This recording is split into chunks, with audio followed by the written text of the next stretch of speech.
cette vidéo, je vais vous parler des charges positives et négatives au niveau émotionnel, au niveau relationnel et au niveau de leur interaction avec le monde, avec les événements de notre vie et les personnes que nous côtoyons.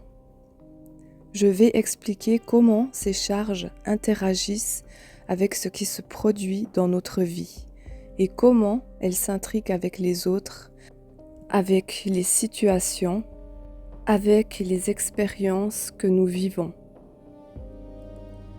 Parce que ce que nous vivons n'est pas séparé.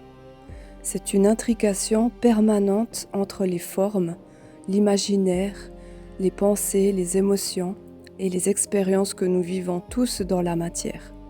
Exactement comme le mécanisme d'une horloge ne pourrait pas fonctionner sans son intrication de modèle unique.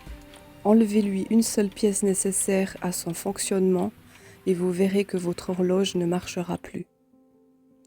Nous vivons dans un monde de dualité, constitué de pôles positifs et négatifs.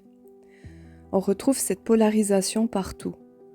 On la retrouve dans les émotions, dans le verbe, donc dans la parole quand nous parlons, dans les pensées, dans les couleurs, dans la constitution même de la vie. On la retrouve dans la nature, la lumière et les ténèbres, le jour et la nuit, le soleil et la lune, les cycles, les rythmes biologiques, la lune qui régule les marées, les cycles hormonaux, le sommeil, les rythmes internes, les phases de repli et d'introspection, le soleil qui lui apporte l'énergie vitale, la croissance, la photosynthèse, le mouvement, l'élan, l'expansion. Sans la nuit, le jour n'existe pas. Sans la lune, les rythmes se dérèglent. Sans le soleil, la vie n'existe pas. On retrouve aussi cette polarité dans la biologie, dans les ions positifs et négatifs, dans l'électricité, dans la respiration, dans le système nerveux, etc. Cette polarisation n'est pas un problème. Elle est nécessaire à cette vie bien spécifique. Les émotions positives et négatives sont donc des charges vibratoires différentes, opposées mais complémentaires. Elles ne sont pas là par hasard, ce sont des informations. Prenons la peur par exemple. La peur vous pousse à survivre. Elle vous pousse à regarder avant de traverser la route. Sans la peur, vous pourriez vous faire percuter. La peur pousse toujours à faire un choix. Elle pousse à se dépasser, à prendre une décision. C'est en réalité une information. La tristesse, elle aussi, est une information. Elle nous pousse à prendre conscience d'une perte, d'une fin, d'un changement. La tristesse permet le deuil, l'intégration et la digestion émotionnelle. Elle pousse à ralentir, à se retourner vers l'intérieur, à accepter que quelque chose est terminé. Elle permet de passer à autre chose, non pas dans la fuite, mais dans l'acceptation. La colère, quant à elle, nous pousse à nous défendre, à poser des limites, à nous protéger, à réagir. Elle indique qu'une limite a été dépassée, qu'il y a eu intrusion ou injustice. Toutes ces émotions sont donc des signaux. Le négatif n'est pas le mal. Le mal, s'il existe, est simplement l'accumulation de charges émotionnelles qui n'ont pas été prises en compte, qui n'ont pas été écoutées, reconnues, dirigées, évacuées ou transmutées.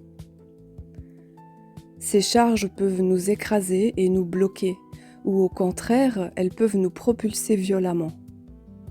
Les émotions nous servent à nous orienter. Quant aux émotions positives, elles sont elles aussi des informations. La joie indique un alignement. La paix indique une absence de conflit intérieur. L'enthousiasme indique une direction nourrissante. L'amour indique une sécurité intérieure et une ouverture. Elle montre que l'énergie circule librement. Le but n'est donc pas de supprimer le négatif ni de forcer le positif. Le but est d'apprendre à lire les charges, à les écouter, à les comprendre et à les convertir, plutôt que de les refouler ou de les subir.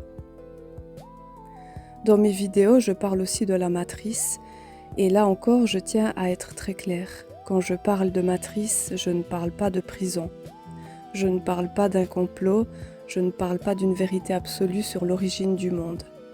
Je ne raconte pas une histoire et je n'impose pas une interprétation, parce qu'au fond, nous n'en savons rien. Pour moi, la matrice est avant tout une structure observable, une structure de fonctionnement, un peu comme un jeu vidéo ou une simulation, qui fonctionne avec des règles, des codes et des mécanismes.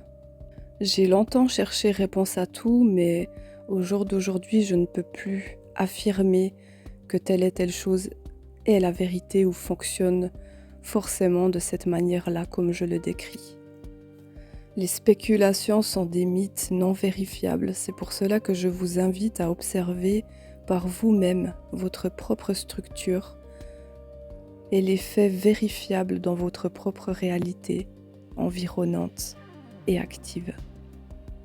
Dans tout ce qui se passe à l'intérieur de vous et à l'extérieur de vous, apprenez à vous connaître et à pouvoir valider par vous-même si 2 plus 2 font 4. Vous pouvez très bien faire des constats sur la manière dont les choses se répètent. Par exemple sur les patterns, sur les boucles, sur les réponses de la réalité à vos états intérieurs. Pour ma part, j'observe, je regarde tout ce qui se passe au niveau émotionnel, structurel, physique, événementiel, etc. Et j'apprends à fonctionner à l'intérieur de cette structure, à l'intérieur de cette matrice. Car quelle que soit la vérité sur l'origine de ce monde, quelle que soit la cause réelle de cette réalité, cela ne change rien à un fait fondamental. Nous sommes ici et nous vivons. Alors autant comprendre les règles du jeu, plutôt que lutter contre quelque chose que l'on ne maîtrise pas. Autant emprunter une ligne temporelle plus légère, plus douce, plus consciente, avec peut-être un potentiel de sortie, mais sans prétendre savoir où l'on va. Je ne prétends pas savoir ce qu'il y a après. Je ne prétends pas savoir si nous nous réincarnons ou non. Je ne peux pas affirmer cela comme une vérité. De mon point de vue, j'imagine une mécanique, un fonctionnement. Et si j'ai tort pour moi-même, alors tant mieux. Je ne veux surtout pas induire les gens en erreur. Je veux simplement proposer une lecture, une manière d'observer ce qui se passe dans sa propre vie. Parce que comprendre ce que l'on observe soi-même permet de ne plus répéter les mêmes patterns et de se désidentifier progressivement du personnage. De ne plus être impliqué aussi fortement comme quelqu'un qui est totalement perdu dans son rôle. Le but n'est pas de ne plus ressentir d'émotions. Ce serait contre-productif et contre-nature. Tant que nous sommes incarnés dans ce corps de chair, nous ressentons des émotions. Ce que je propose, c'est d'avoir une perception lucide de ce fonctionnement, de ces mécanismes, d'apprendre à laisser toutes ces énergies vous traverser plutôt que de les laisser vous transpercer, à les entendre plutôt que de les nier, à les comprendre plutôt que de les rejeter, à les accueillir plutôt que de les fuir, à les évacuer plutôt que de les refouler, à les voir plutôt que de les ignorer, et à s'en servir plutôt que de les accumuler. Dans cette vie, en vivant le personnage, nous sommes en permanence porteurs de charges, qu'elles soient positives ou négatives. Il y a les charges positives à des degrés différents. Il y a des moments heureux, avec beaucoup de joie, avec un sentiment de paix. Par exemple, un dîner en famille où l'on se sent bien, une promenade apaisante à la montagne, ou bien l'excitation après avoir reçu un cadeau, une promotion, le fait de recevoir, de trouver l'amour de sa vie, d'être touché par une beauté, une émotion, un instant de grâce, etc. Tout cela, ce sont des charges positives. Et il en va exactement de même pour ce que l'on appelle les charges négatives. Là aussi, à des degrés différents. Il y a la tristesse, les moments de deuil, la douleur, la frustration, les conflits avec certaines personnes, les moments difficiles, les épreuves, les horreurs, les meurtres, les terreurs, les guerres, les angoisses, les pertes, les chocs émotionnels, les traumatismes. Tout cela, ce sont aussi des charges. Et c'est là que je veux être très claire. Il n'existe pas de haute vibration ou de basse vibration au sens où l'on l'entend habituellement. On ne vibre pas haut, on ne vibre pas bas. En réalité, nous sommes porteurs de charges actives, en interaction constante, en mouvement permanent. Même une personne qui traverse une dépression profonde, qui va très mal, qui est submergée par la souffrance, n'est pas dans une basse vibration. Elle porte simplement des charges liées à son personnage, à son histoire, à ses blessures et à ses mémoires. Mais son être intérieur, son double, ce que j'appelle l'axe intégral, lui, il reste toujours neutre. Il porte en permanence sa vibration originelle. Et cette vibration originelle n'est ni haute ni basse. Elle n'est pas comparative, elle n'est pas mesurable. Parce que l'être, en lui-même, est vibration. Et la vibration originelle, ce n'est pas un niveau, c'est un état. Et un état hors de cette polarisation, c'est un état où l'on ne porte plus de charge. Ou plutôt un état où les charges n'ont plus d'impact, qu'elles soient positives ou négatives. Car porter des charges signifie toujours être pris dans un mouvement de polarité. Acquérir ou perdre, gagner ou échouer, retenir ou rejeter, s'accrocher ou fuir. Ça, c'est le jeu du personnage, et c'est le jeu de l'expérience incarnée. Tant que l'on vit dans le personnage, nous serons toujours à la fois ombre et lumière, et le monde reflètera toujours cette part d'ombre et de lumière que nous exposons. La lumière viendra toujours éclairer nos parts de ténèbres, et les ténèbres viendront toujours obscurcir notre lumière. C'est un jeu sans fin. Alors, en tant qu'initiés, à un moment donné, nous ne sommes plus pris dedans de la même manière. Nous voyons les ombres se projeter sur les murs, danser à la lumière des bougies, et nous savons que ce ne sont que des projections. Des projections d'un avatar, d'un personnage, d'une identité fictive. Et je vous assure que lorsque ce savoir est réellement intégré, vous pouvez commencer à changer les règles de votre propre jeu. À partir de là, vous n'êtes plus ébloui par les reflets des personnages des autres qui viennent se projeter sur vous et réveiller vos propres reflets. C'est un peu comme être dans une pièce remplie de miroirs. Des miroirs partout, devant, derrière, sur les côtés. À force, on ne sait même plus où l'on est, qui l'on est, tellement il y a des reflets, tellement il y a d'images qui se renvoient les unes aux autres. Quand ce mécanisme est vu, quelque chose tombe. Il n'y a plus de compétition, il n'y a plus d'attente, il n'y a plus de recherche, plus d'acquisition, il n'y a plus de manque, plus de déception, plus d'espoir projeté, plus de croyances à défendre. Il y a juste un axe intégral qui se reconnaît dans son personnage et qui devient lucide. Il devient assez lucide pour habiter son personnage, sans en être prisonnier, sans être l'objet des projections externes. Quand on retrouve sa propre intériorité, son axe intégral, alors les reflets de l'être se projettent naturellement à l'extérieur, dans le monde, et reviennent à lui. Mais lorsque l'axe intégral est enfoui sous le personnage, alors c'est l'inverse qui se produit. Le personnage est reflété par l'extérieur et l'être croit que c'est lui. La différence, c'est que lorsque la vibration part de la personne et se reflète sur le monde, ce qui lui revient est équanimé, neutre et intégré.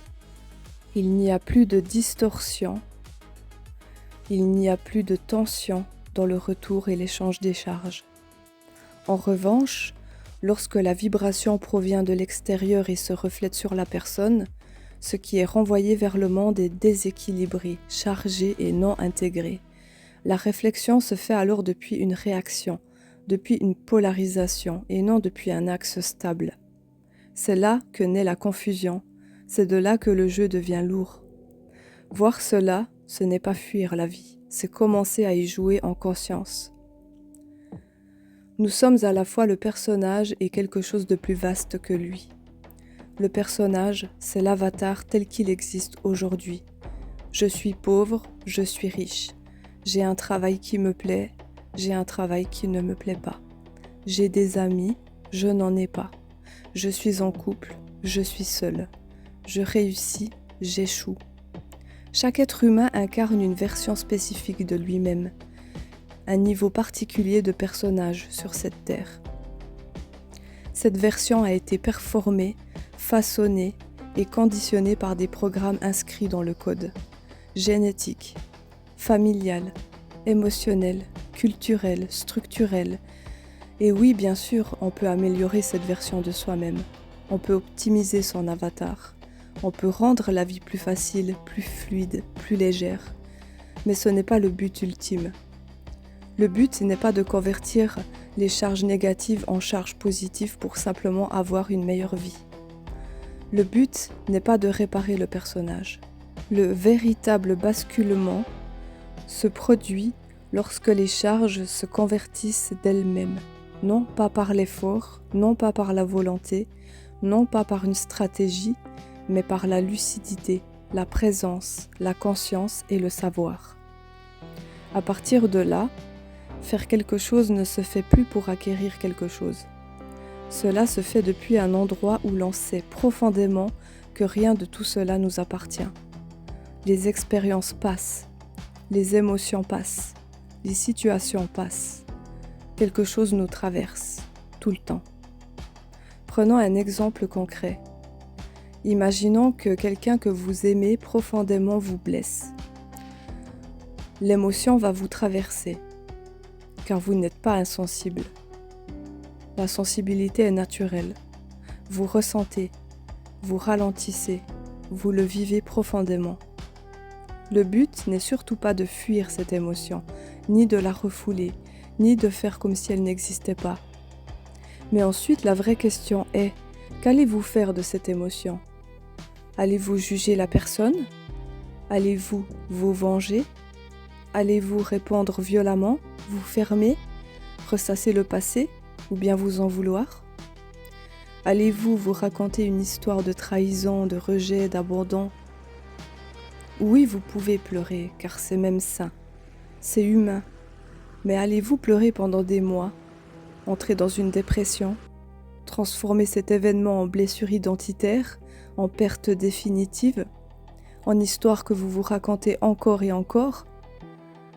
C'est là en fait que tout se joue.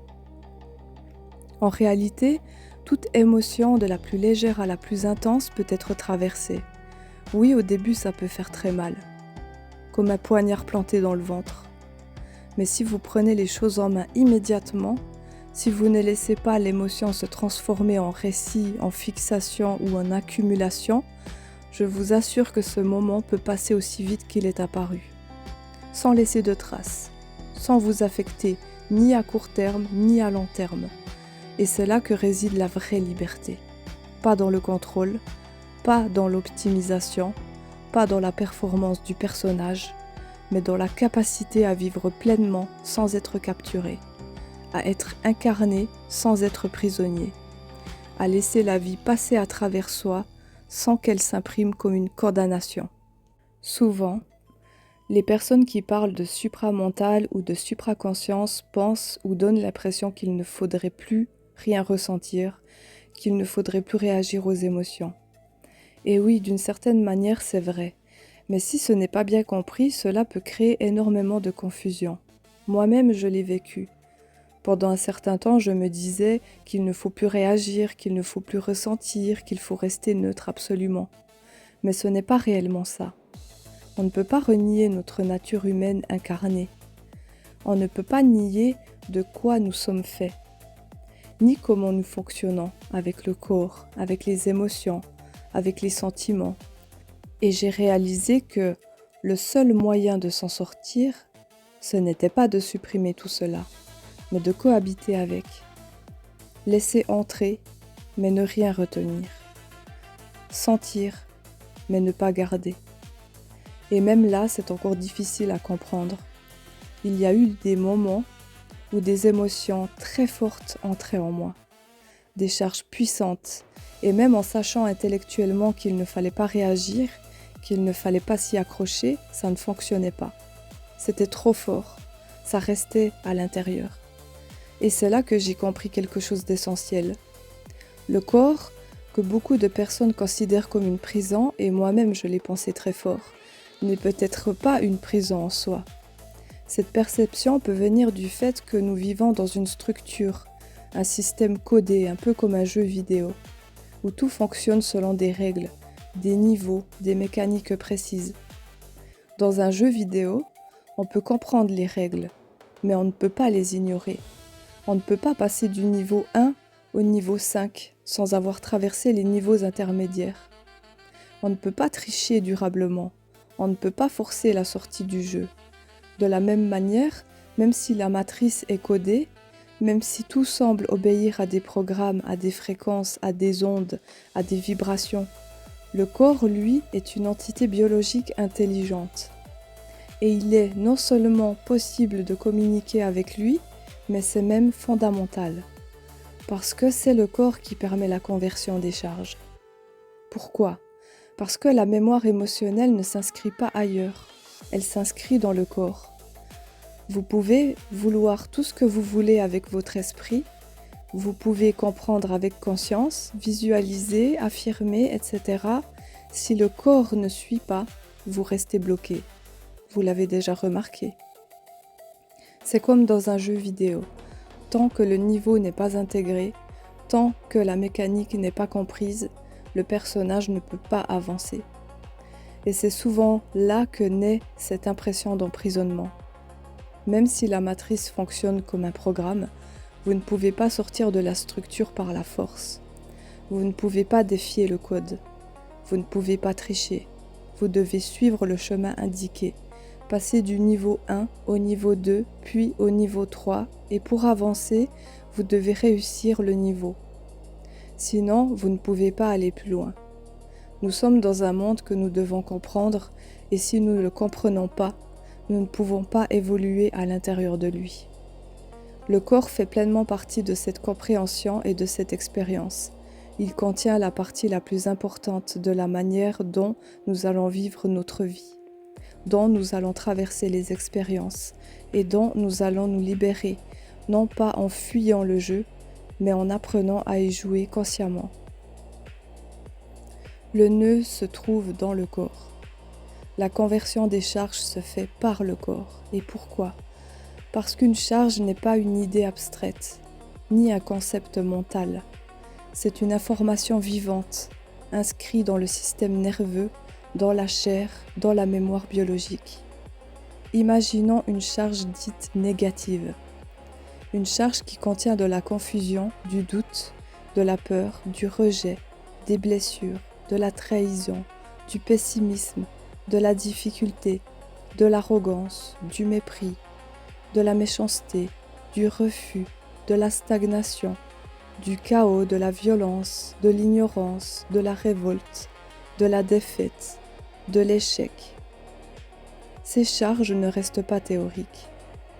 Elles se projettent sur des situations concrètes, par exemple sur une situation de manque d'argent, sur une situation de peur de manquer, sur une situation de menace à la survie, d'une perte d'emploi, de ne pas aimer le travail que l'on fait, d'être harcelé par ses collègues, avoir trop de factures à payer, stresser chaque mois, ne jamais avoir de temps pour soi, d'avoir un ami qui vous trahit, des pensées toxiques qui tournent en boucle, qui attaquent, qui rabaissent et qui humilient. Cela peut aussi se traduire par la maladie, par des symptômes physiques, de la fatigue, le fait de toujours devoir performer, de toujours devoir être à la hauteur, se mettre la barre trop haute ou se faire manipuler, de donner sans recevoir, de se faire écraser, de perdre des êtres chers, de vivre des conflits répétés, de ne pas aimer cette vie, de ne pas se sentir bien dans sa peau, et j'en passe. Chaque personne porte des charges différentes liées à son parcours, à son personnage, à son niveau de jeu. À l'opposé, on trouve ce que l'on appelle les charges positives. Ça peut être l'abondance, des situations de sécurité où on se sent en confiance, où c'est stable, avec un travail agréable, de bonnes relations, où on reçoit de la reconnaissance, où on ressent la santé, où on a beaucoup d'énergie, la joie de vivre, le plaisir d'exister, où on vit des situations de réussite, de fluidité, de paix, la richesse, etc. Et c'est là que beaucoup de personnes se trompent. Elles pensent que convertir une charge, c'est de passer du négatif au positif. Autrement dit, par exemple, ce serait de quitter la peur pour un état de confiance, de quitter la pauvreté pour un état de richesse, de quitter la maladie pour la santé, ou de quitter la tristesse pour de la joie. Mais si c'était aussi simple, tout le monde serait déjà de l'autre côté. La conversion ne consiste pas à remplacer un mal pour un bien. La conversion des charges consiste à intégrer une information sans la juger comme inférieure à l'autre, sans la rejeter, sans vouloir la transformer en son opposé. Convertir ces charges, ça ne signifie pas les améliorer. En fait, ce que ça signifie convertir ces charges, c'est les concilier. Concilier, ça veut dire les égaliser, pas opposer, pas imposer, parce que dès qu'on impose un état, être bien, être non coupable, être confiant, on essaye de figer quelque chose qui, par nature, fait partie du mouvement. Et le mouvement ne s'arrête jamais de bouger, ni de fluctuer. Convertir, c'est donc concilier les polarités, les ramener à un même niveau de valeur. Et la convergence, elle, c'est le moment où les charges, une fois conciliées, reviennent naturellement au point zéro. Ce n'est plus une action, c'est un retour. Prenons d'abord un exemple simple. Quelqu'un vous dit « Tu as une tache noire sur le visage ». Cette phrase est une information. Vous pouvez rejeter l'information, vous pouvez vous énerver, ou vous pouvez ne pas la croire, vous pouvez même vous sentir humilié, attaqué, jugé et ruminer pendant des jours. Dans tous les cas, la charge se crée. Ou alors, vous pouvez simplement prendre l'information, aller vous regarder dans le miroir, constater que c'est vrai et enlever la tâche et passer à autre chose. L'information a été traitée, elle n'a laissé aucune charge. Maintenant, prenons un exemple beaucoup plus difficile. Imaginons une situation de trahison ou de violence verbale, ou une attaque directe sur votre identité. Par exemple, quelqu'un vous dit « Tu ne vaux rien, tu n'es pas à la hauteur, tu es coupable ». La charge arrive comme un choc. Le corps va réagir immédiatement. Votre cœur va se serrer, le ventre va se nouer, la respiration va se bloquer et les épaules vont se contracter. Il y a même des pensées qui vont surgir en rafale et le corps dit quelque chose de très précis. Il parle de menaces, de perte de sécurité, de peur d'exclusion, de blessure d'identité. Écouter le corps, ce n'est pas analyser la personne en face. Ce n'est pas chercher qui a tort ou raison. C'est observer ce que la situation révèle sur soi-même. Dans mon cas, je peux par exemple prendre un exemple de ce qui s'est passé avec ma sœur. Il y a eu des paroles qui ont activé des charges très spécifiques en moi. Il y a eu de la culpabilité, le sentiment de ne pas être à la hauteur, du rejet, la peur d'être détruite intérieurement. Oui, à un moment donné, j'ai dû poser des mots clairs. J'ai dû, pour traiter ces charges, dire que je ne suis pas coupable, dire que cela ne m'appartient pas, dire que je suis libre. Mais le but n'était pas d'acquérir l'opposé. Et c'est là où je veux être vraiment claire. Le but, ce n'était pas de transformer ma culpabilité en non-culpabilité. Parce que non coupable reste encore une polarité. Le but n'était pas de devenir non coupable. Le vrai travail s'est fait ailleurs. Il s'est fait dans la conciliation des charges, positives et négatives, c'est-à-dire reconnaître que moi je peux être coupable et je peux être non coupable, et que les deux existent dans ce jeu, mais qu'aucune de ces identités n'a à me définir. Quand les charges convergent, on ne cherche plus à s'identifier à l'une ou à l'autre. On revient à un point de liberté, neutre. La convergence, ce n'est pas de devenir quelqu'un de mieux. Ce n'est pas de devenir pur, juste, innocent. La convergence, c'est intégrer que dans ce jeu, on peut être coupable. On a tous été coupables un jour, reconnaissons-le. Et on peut aussi être non coupable. Mais surtout, on comprend qu'aucun de ces états n'est permanent et qu'aucun n'a besoin d'être défendu. C'est là que quelque chose de fondamental se libère. On ne se sent pas non coupable ou coupable, on se sent libre, tout simplement. Libre de ne plus être attaché à aucune identité, libre de ne plus être capturé par aucune charge, qu'elle soit positive ou négative, libre d'avoir plus rien à réparer, mais juste concilier. Et non pas réconcilier, parce que réconcilier suppose qu'il y a eu une résistance et conflit. Tandis que concilier le positif et le négatif consiste à égaliser les deux forces qui proviennent toutes les deux de la même source unique. Et quand on est dans cet état de liberté réelle, plus rien n'a de prise sur soi. C'est comme accepter que le soleil existe et que la lune fait sa part des choses. C'est comme accepter que l'ombre a un rôle dans ce monde et que la lumière a un rôle. Ni l'un ni l'autre n'est plus haut ou bas. Les ions positifs et négatifs ont leur fonction. On ne peut pas préférer l'une à l'autre. C'est comme quand vous rapprochez deux aimants, il y a répulsion et attraction. On ne peut pas préférer l'une à l'autre, parce qu'elles ont toutes les deux un rôle. Toutes les deux ont une fonction utile. Et c'est là que tout porte confusion et que les gens ont tendance à rejeter le négatif. Lorsque l'on atteint cet état de liberté réelle, plus rien n'a de prise sur soi, parce qu'on ne cherche plus à être quelque chose. On laisse simplement le jeu jouer sans s'y perdre. C'est ça la compréhension essentielle. On ne se libère pas d'une identité, on revient à un point de liberté où toutes les identités peuvent exister et cohabiter ensemble sans nous enfermer.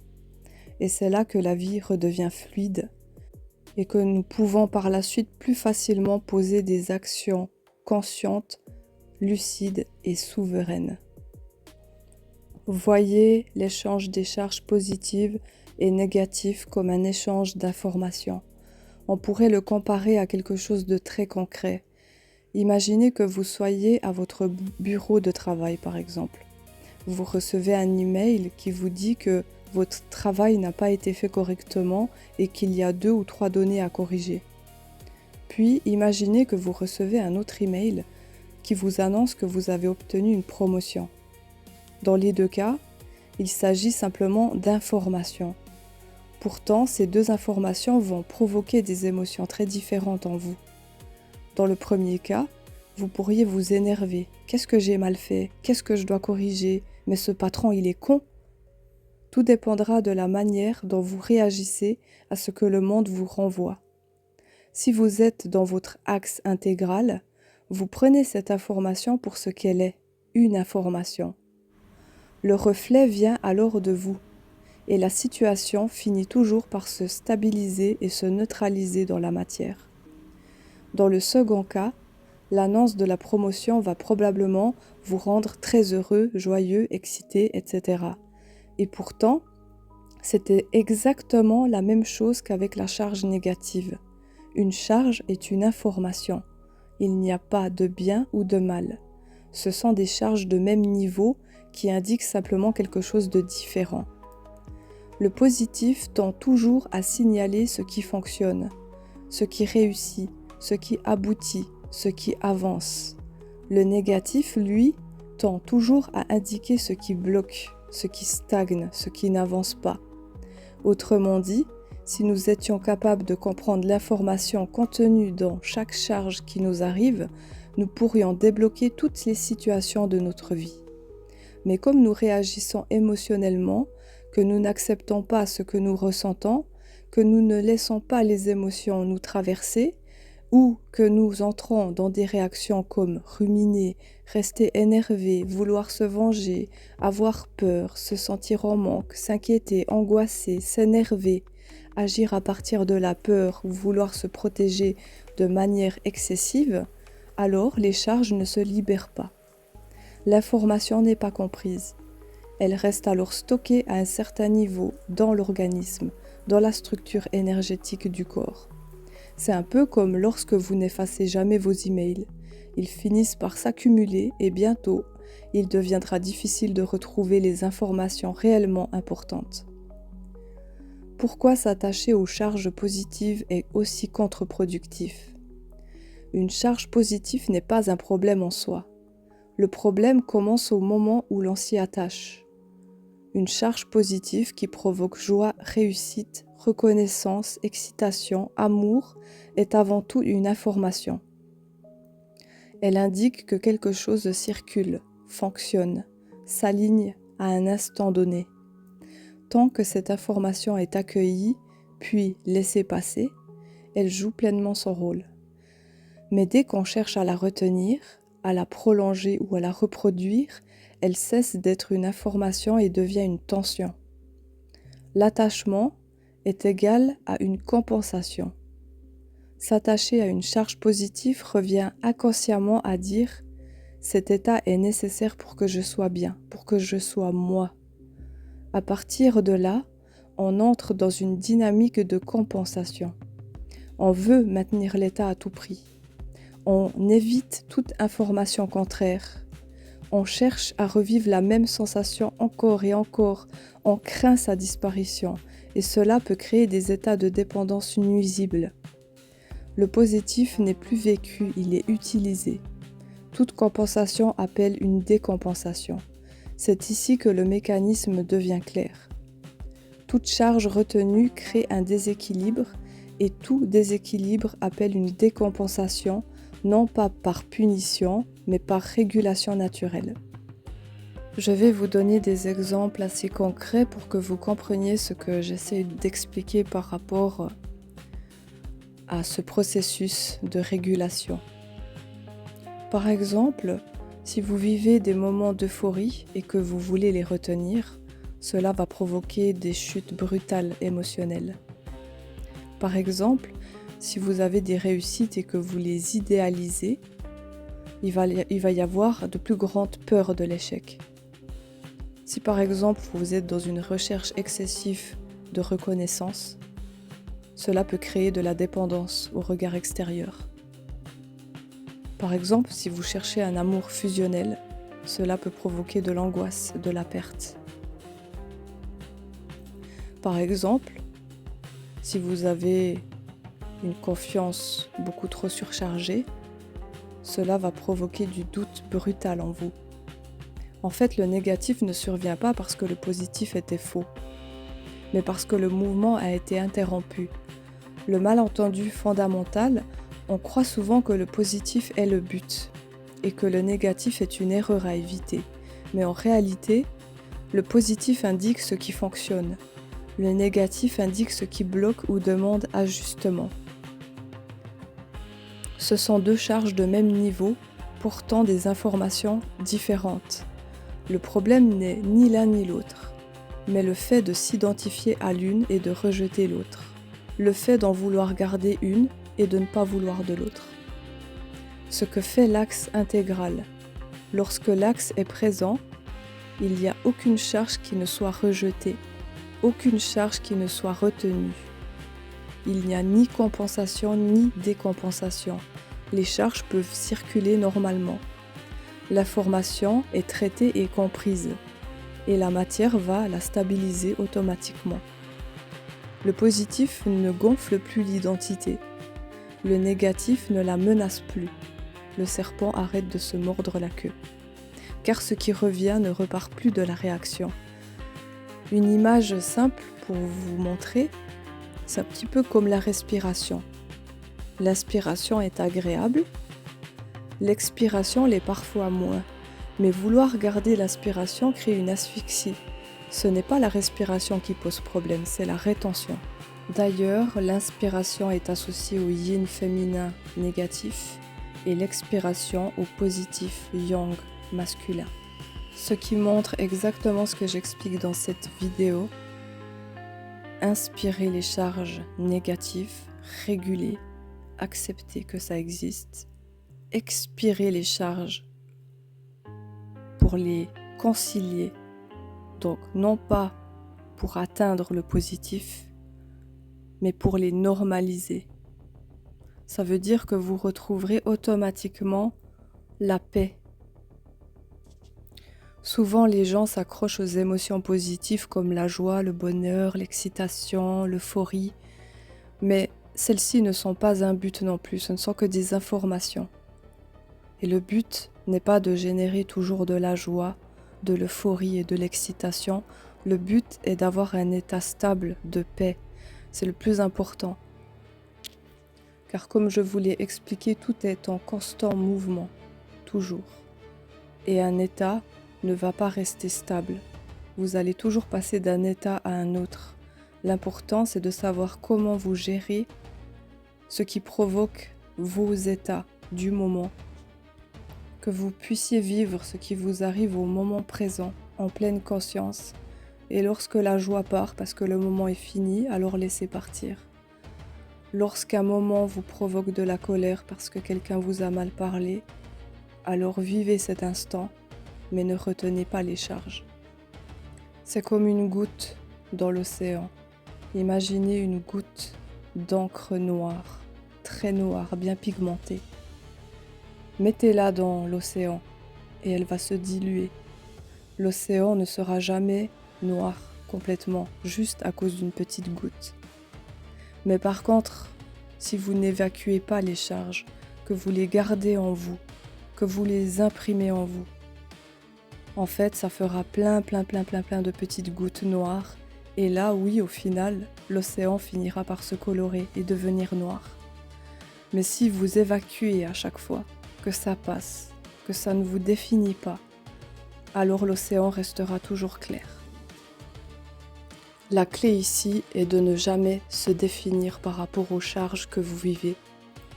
Je sais que c'est pas facile dans certaines situations, mais ce travail va vraiment renforcer votre axe intégral et vous permettre de traverser les épreuves et les événements de votre vie beaucoup plus facilement que si vous étiez dans la retenue des charges ou dans l'exploitation des charges. L'important, c'est de traverser en toute lucidité. Et ainsi, vous aurez le contrôle absolu. Ce ne sera pas un contrôle que vous faites sur les charges, en essayant de contrôler les charges, mais le contrôle absolu viendra de votre axe intégral qui saura comment traverser chaque vague. Parce que oui, le surfeur traverse la vague, il surfe sur la vague. Mais une fois que la vague est passée, elle est passée.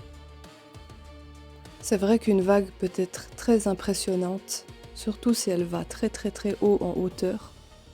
Elle peut être très grande et quand elle retombe, elle peut avoir un impact dévastateur. Mais ça ne signifie pas que vous êtes obligé d'être en dessous lorsqu'elle retombe. L'exercice que vous pourriez faire avec votre double observateur, c'est d'observer qu'en fait, vous êtes toutes ces charges à la fois. Vous êtes coupable, vous êtes non coupable. Vous êtes un menteur, vous n'êtes pas un menteur. Vous êtes fort, vous êtes faible. Un jour, vous avez tous été faibles pour devenir fort. Et puis dans certains points, vous êtes plus faible et dans d'autres, vous êtes plus fort. Mais tout est en constant mouvement, vous pouvez toujours égaliser. Et vous savez que égaliser signifie mettre les choses à la même hauteur. C'est comme dans les races, quand on est égaux, on ne critique pas l'autre, on ne rabaisse pas l'autre, on accepte l'autre comme une partie intégrante de la même source. C'est la même chose pour le traitement des charges positives et négatives. Vous ne pouvez pas rejeter la version de vous qui échoue ou la version de vous qui souffre et n'accepter que la version qui réussit, qui ne souffre pas. Parce que l'une sans l'autre ne peut exister dans ce jeu. Et je sais que ça peut être très difficile à accepter, mais une fois qu'on comprend qu'on n'a pas vraiment le choix parce qu'on existe, alors il ne peut y avoir que des avantages à tester. Voilà, on arrive maintenant à la fin de cette vidéo. Si ce que j'ai partagé vous a parlé, n'hésitez pas à liker et à laisser un commentaire pour partager vos questions, vos ressentis ou vos points de vue. Je serai vraiment ravie de vous lire et de vous répondre. Je profite aussi de ce moment pour m'excuser si je ne poste pas beaucoup ces derniers temps, je fais de mon mieux. Et si vous n'êtes pas encore abonné à la chaîne, vous pouvez vous abonner pour continuer à échanger autour de ces sujets. Merci pour votre présence et je vous dis à très bientôt. Je n'explique plus, je n'argumente pas. Je n'ai plus besoin qu'on valide mes